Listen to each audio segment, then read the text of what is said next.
നമസ്കാരം. പ്രധാന വാർത്തകൾ.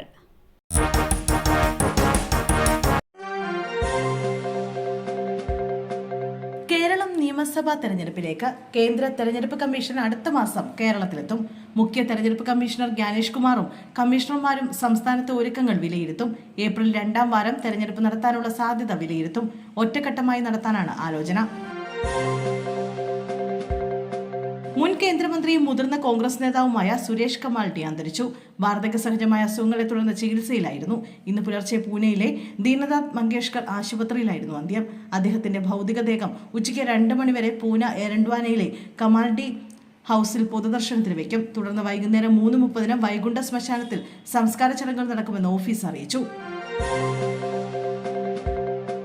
കാട്ടാനാക്രമണത്തിൽ ക്ഷേത്രം ഭാഗികമായി തകർന്നു. അതിരപ്പള്ളിയിൽ വെറ്റിലപ്പാറ ഫാക്ടറിക്ക് സമീപമുള്ള ശിവക്ഷേത്രമാണ് ഭാഗികമായി തകർന്നത്.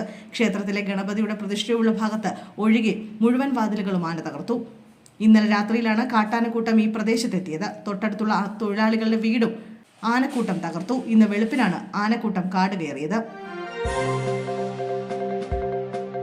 ബസ് ശരീരത്തിലൂടെ കയറിയിറങ്ങി സ്കൂട്ടർ യാത്രികയായ യുവതിക്ക് ദാരുണാന്ത്യം. ഇരിങ്ങാലക്കുട സ്വദേശി ആഫിദയാണ് മരിച്ചത്. കൊടകര വെള്ളിക്കുളങ്ങര റോഡിൽ ഇന്നലെ രാത്രിയാണ് അപകടം സംഭവിച്ചത്. ആഫിദ ഓടിച്ചിരുന്ന സ്കൂട്ടർ മറ്റൊരു ബൈക്കിലിടിച്ചാണ് അപകടമുണ്ടായത്.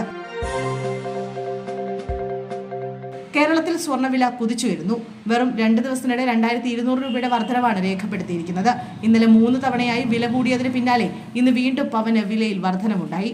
1800 രൂപയാണ് 1 പവൻ സ്വർണത്തിന്റെ വില. ഗ്രാമിന് ആനുപാതികമായി ഇന്ന് 55 രൂപയാണ് വർദ്ധിച്ചത്. 12,725 രൂപയാണ് 1 ഗ്രാം സ്വർണത്തിന്റെ വില.